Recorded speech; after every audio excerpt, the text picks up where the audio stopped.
It's hard to wake up in the morning and look at yourself in the mirror and to know I'm living a lie. It's hard to, go to work every day and know I'm part of the greatest con of all time. It's hard to look at children on Christmas morning and see their joy and their happiness and know it's all smoke and mirrors. And that's what really drove me to this point and to do what I've done. And at this point, there's no turning back. In 2013, Ringo Starr, an elf who had worked in Santa's workshop for nearly 250 years, filed a lawsuit against Kris Kringle and Santa Inc. In it, he alleged decades of unimaginably low wages, as well as unsafe and unsanitary working conditions. Fearing retribution, Stark went into hiding, taking with him only a candy cane, burner phone, and tape recorder. With that tape recorder, he began to document his life on the run. Those tapes have never been released, until now. You're listening to Suing Santa, the life and times of Ringo Starr.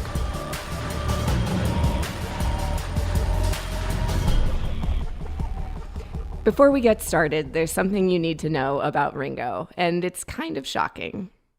He really hates the Beatles. People are always coming up to me, and they're always like, "G'day, mate. You're from Liverpool, mate. Let's go kill a dingo." And I have to look at them sort of quizzically because I'm not a Beatles fan, and I'm sorry, but I think they're overrated and overplayed. I'm more of a Michael Bolton fan. If I had one album that I'd be stuck on a desert island with, definitely going to be Time, Love, and Tenderness. Not much is known about Ringo's family, but we do know that his great-great-grandfather was a circus elf in eastern Switzerland in the early 1600s. Some believe that it was there that the name Ringo entered the Stark family. In Old World Swiss, the word Ringo translates roughly to master or lord of the ring. As a kid, I remember my mom and dad tucking me in bed at night and saying, "Ringo, you're a lion, you're a tiger, you're a cougar." And, it was the 1700s. Cougar had very different, it wasn't a middle-aged, attractive woman. That's besides the point. You're a warrior elf. And I think that's what really awakened in me this desire for more, this desire for greatness. And honestly, I attribute that to Granddad. And I think that's why I set my eyes very early on Santa's shop, because you gotta remember, this is the mid-1700s. The golden age of elves had long since been over. According to the historians we spoke to, the golden age of elves began in 851 AD with the marriage of King Bartleby the Saxon Slayer to Pixie the Elven Queen. Under their reign, the elvish population across Europe was lifted from second-class citizenry and fiefdom to a place of prominence. But all this came to an end in 1702 when Eremos Flockhart took the throne. Flockhart, a lifelong elviclast, systematically stripped European elves of their rights. They were once again relegated to fiefdom all across Christendom, except for one place that was known among elves as the shop. I was always really good at making things. My earliest memories are of being completely sort of obsessed in sort of a creepy way with making toys.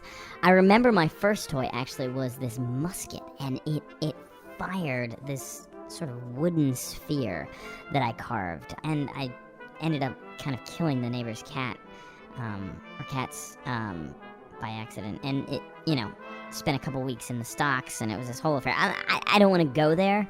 I'm not gonna go there.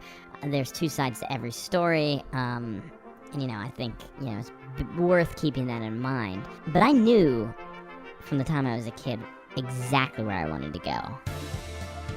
Innovative thinking, impassioned craftsmanship, the desire to change the world. At Santa Inc., we're looking for a few good elves. My name is Snowball, and I am Santa Inc. My name's Glitters, and I am Santa Inc. My name is Fluffanuffa, and I am Santa Inc. Pursue your passion, live your dream, and make your career. Against the wishes of his parents, Ringo applied for an apprenticeship in the shop, but he didn't hear back for 12 months. And then, in March of 1774, he got a letter in the mail. So this beautiful sort of scrolly thing comes in the mail. And at first I think it's toilet paper. You have to remember in the 1700s, toilet paper was far more decorative than it is now. And it was actually delivered door to door, sort of like the milkman. And so this comes in the door, I almost use it, and then I realize, my word, what is this? It's a letter from Santa's shop. And it says, "Dear Ringo, congratulations, you've been accepted for an apprenticeship." I nearly shart the bed. I kid you not, and I pardon the French, but I nearly shart the bed. And thus began my journey at Santa's shop. Ringo says that at first it was amazing, everything he dreamed it would be. A hot cocoa fountain in the lobby, an Olympic-sized swimming pool full of fresh eggnog, a 15-minute candy cane break every 4 hours. Other elves who worked in the shop at the time have corroborated all of this information. There was a real sense of community and family in those early days. Because you gotta remember, Santa's shop was still in the North Pole. This is before he sent all the jobs overseas to save money.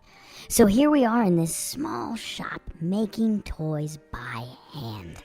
And Santa would walk the floor in those days, and you'd hold up a rocking horse or some tin soldiers, and you'd say, "Santa, Santa, look what I've crafted." And he'd tap you on the head, and it felt good. You'd get a letter, and it would say, "Timmy from Davenport, Louisiana wants a coonskin cap." And you'd say, "Okay, I guess I'm gonna have to go out and kill a raccoon." So we'd go out and kill raccoons. I mean, we had massive hunting parties at the height of the Davy Crockett phase. We slaughtered tens of thousands of raccoons, and it was fun. It was enjoyable. It was community. And look, I know that all that got a lot of bad press, and I know that people were upset by that, but it was overstated in the media because we were trying to bring Christmas joy to the world. And, it was like that until Santa saw there's a lot of money to be made in this whole Christmas thing. This is where Ringo and Santa Inc.'s accounts of what happened diverge. Santa Inc. claims that in the mid-1960s, Ringo began using drugs. Specifically, they say he began freebasing mistletoe. Ringo patently denies this claim and instead says there was a corporate shift, a shift that changed everything. They saw dollar signs, okay? They saw money and the chance to make a lot of it. And so they instituted quotas. And they brought in machines to replace elves that had worked the line for years and years. And the elves that remained had to keep up. And they had to make enough toys. And I remember the incident that kind of changed everything. I'm sorry. Can we just take it? I just need A brief word of warning, what Ringo describes next is very disturbing. Younger listeners may want to leave the room. It was a Tuesday, and I was working the line with my buddy Mr. Sparkles. We had worked together for probably 125 years, something like that. And Mr. Sparkles begins to fall behind. And the shift supervisor comes over and sees that Mr. Sparkles is not hitting his numbers. And so they take him back to the Naughty Elf Room. We had all heard rumors of this thing called the Naughty Elf Room, and I don't think most of us really believed it existed. But I followed Mr. Sparkles, and I look through this window, and I see them tie Mr. Sparkles to a chair. And I see them put a towel over Mr. Sparkles' face, and I see them get a ladle full of eggnog.